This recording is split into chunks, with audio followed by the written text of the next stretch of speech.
Well, here we have two range-topping Mercurys for 1968, the Mercury Park Lane Brougham on the left and the Mercury Marquis on the right. The Marquis was actually the range topper for the entire lineup for 1968, as well as 1967 when it was introduced, despite the fact that it was only offered in coupe form. By 1969, the Park Lane name had been sunset, and the Marquis denoted anything that was an up-level Mercury, and Mercury also introduced the Marquis Brougham in 1969 to denote its absolute top-of-the-line vehicle at that time. But for 1968, if you wanted Mercury's best four-door, you have it there on the left, and if you wanted their best two-door, you have it there on the right. Now, there's a long story associated with these vehicles, and viewers of the channel may have seen my story on each individually, but I'll relate it briefly here. The Park Lane I found in Maine, it was for sale on Facebook Marketplace. A friend sent it to me, and it was actually already sold. The seller had a verbal offer by the time I had contacted him, but that buyer wanted to chop up the vehicle and lower it, and I told the seller I just wanted to keep it original, really wanted the car as it is. And so he ended up selling the car to me, and here it is, and I'm glad I got it. It's a beautiful car. The Marquis I actually saw for sale when I was living in North Carolina, and I went to look at it. It was a nice shape, but it needed some work, and I passed on the car at the time because I thought the seller wanted too much money for it. Ended up buying the car back later from the individual who bought it and had it transported to Pennsylvania, and he had performed a lot of work. He put a new air conditioning compressor on the car, new tires, new exhaust, new brakes, a bunch of stuff. So I ended up paying about the same price for it, but the second owner of the car, it was the first owner who was selling it in Raleigh, North Carolina, the second owner put in a lot of work. So regardless, I'm glad that I was able to procure it. For 1968, Mercury sold about 3,800 of the Marquis and 10,000 of the Park Lane four-door hardtops. And it's hard to say how many of these Park Lane four-door hardtops were Broughams, probably 30-35%. But needless to say, very few of these cars survive in any condition at all.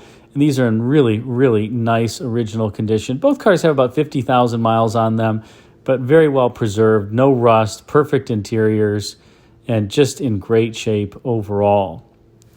As I mentioned, they're rare. In fact, the Marquis, which we'll take a look at here on the right, is the rarest. About 18 are registered in the U.S.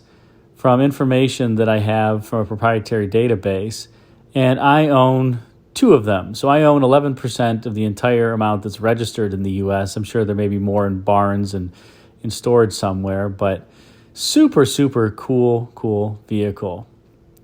And again, this was the range topper only offered in coupe form for 1968. The Marquis has a number of differences as well versus the Park Lane, although both of these are equipped with a 390 cubic inch 4 Venturi engine under hood that made 315 horsepower. You get an optional 428 cubic inch 4 Venturi, the same engine that was in the 7-liter Galaxy. So if you're a Ford aficionado looking for a 7-liter Galaxy but don't want to pay the money and still have a cool-looking car with lots of creature comforts, this is it. Both of these vehicles just ride sublimely and have such great quality. Good body fits, excellent door closures, excellent materials. I'm a GM fan as well and a little bit of a Mopar fan, but Ford, I think, in this period of the late 60s through the mid-1970s really had some great things going on with their quality that Chrysler and GM just didn't have, to be honest. And one might argue that that quality continued in through the 70s of Ford and into what would be the successor to these vehicles. The last year for these vehicles was 1968. 1969 was a new platform. Here's a 1974 Marquis Coupe. So if you're a Hawaii 5 fan, this is a great episode because this is very similar to the car Steve McGarrett drove on Hawaii 5. Of course, this is a coupe and it's a non-Marquis Brougham. This is just a standard Marquis coupe. It is black though. And that Park Lane Brougham is very similar to what he drove in the earlier seasons, although his had the standard wheel covers. This one's in black cherry as opposed to black. And that Marquis is similar to the vehicle that was driven in the Pilot, which was a 67 Marquis. As I mentioned, this Park Lane Brougham is finished in a color called black cherry, and it's just stunning. And you can see the Park Lane has this faux wood grain molding here, kind of funky. but tasteful, whereas the Marquis just has this stainless molding, and it has these pinstripes at the bottom that I'm guessing Ford wanted to do something like the 71, 72 LTDs, but their finance team said, no, that's too expensive, so you just get the pinstripes and nobody will care. And, you know, to be truthful, it does look pretty good. There's the Marquis crest on the sail panel. That's unique. On the sail panel on the Park Lane Brougham, it just says Brougham, which I'll zoom in here. You can see that was only on the Park Lane Broughams. And it says Park Lane, of course, on the rear quarter panel. That's a side marker light. Well, not really a light, just a reflector, versus Marquis and the same reflector. You can see the Marquis has a different trunk emblem versus here on the Park Lane. This emblem was used for a number of years on this particular series. This car has a power antenna in the rear, and the Park Lane has a manual antenna. So the power antenna was often in the rear on the driver's side so that you could access the motor more easily if it had to be repaired. Notice the fronts are the same across both vehicles. Let's take a look under the hood at the 390 cubic inch V8s. And here we have the Premium Fuel 390 for Venturi V8. You can see the ring sticker there. This one does have air conditioning. This compressor's been replaced. The air conditioning works great, still charged on R12. And it has the wonderful heater hoses going back behind the fender, which is not fun to change. This is a non-AC car. You can see the compressor is missing and the heater core is in a different location here, much more easy to access. Also notice the wimpy fan shroud, the two-row radiator, and the non-declutching fan on this car with no AC. And here you have a 3-row radiator, much thicker. This is the original radiator in this car still. Hasn't been recored, amazingly, and it looks good. You have the declutching fan and a much better fan shroud for cooling. You do still have this heater control valve that blocks coolant flow into the heater core on both cars, which is strange because what is it going to do on the non-AC car? Well, I'll tell you what it does. When you have the climate control mode selector in the off position, it actually blocks the coolant flow through to the heater core. Then when you turn the heat on, it allows the heat to flow through the heater core. So if you're just getting some air blowing over the heater core and you don't want any heat and you just have it on off, there's no coolant flowing through there.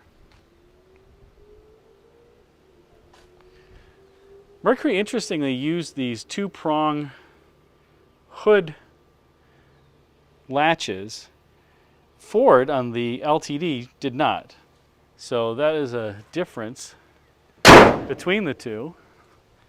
And the LTD, of course, had the hidden headlights. The Mercurys clearly do not. They have a similar to the Cougar blade theme up front, although these are horizontal blades. The Cougar had vertical blades.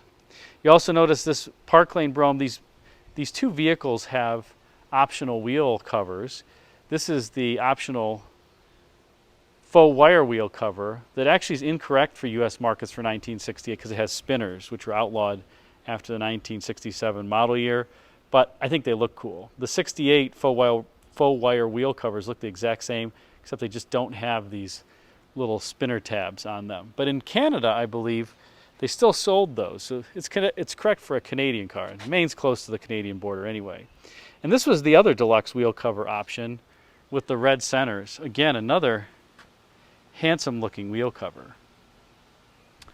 On the inside, you have totally different interior fabrics and materials. You do have twin comfort lounge seats on both of these, but you'll notice this biscuits and buttons kind of interior with cloth.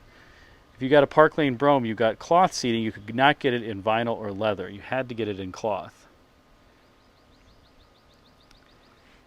The dashes are the same along with the steering wheels.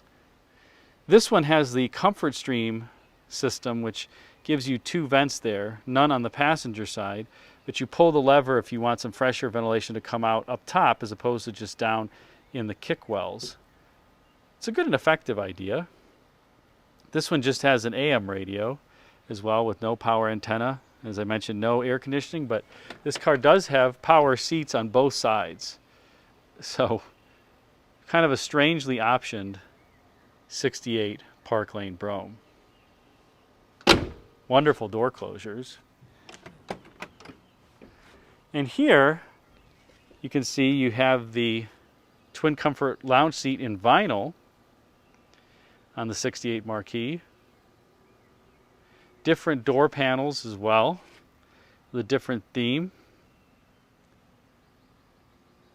Just a little bit of faux wood grain on the door panels here versus over here.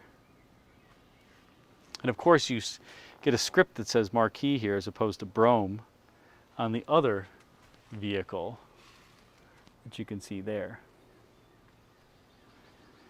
And as I mentioned, similar wheel, similar moonskin headliner in these. This car does not have power seats on either side. There's the manual lever that you lift up and slide the seat back and forth on the seat track. Both of these cars also have the dealer optional passenger mirror, which is a rare option. Most people say, well, what happened to the passenger mirror on your cars? They didn't come with one standard, and really you don't need it because the visibility, take a look at the visibility, especially out of the four-door. You don't really have a problem seeing out of this car. Maybe the coupe, pretty big sail panel, you do.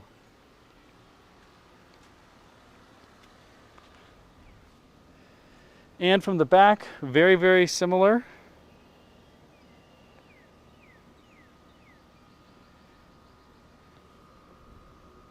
I love the vertical taillight theme. This was the last year for the vertical taillight theme on these Mercurys. 1969, they'd go to a horizontal theme. But I think it's just a tastefully elegant look.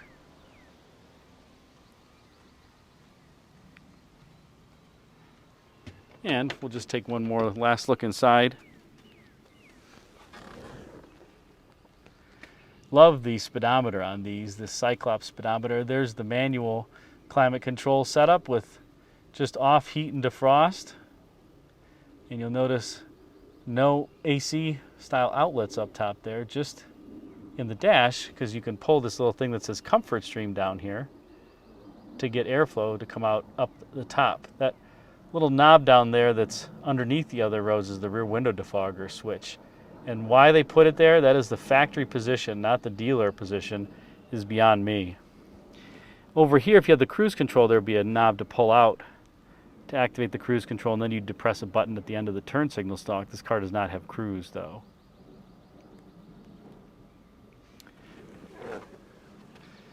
And here, if you want to take a look at the options, this one does have the power antenna. If you have power locks, you get a toggle there. The speaker fader, you get a knob there. This one does not have a rear defogger. And then there's the climate control panel on the air-conditioned cars. This is also just an AM radio, but with a power antenna.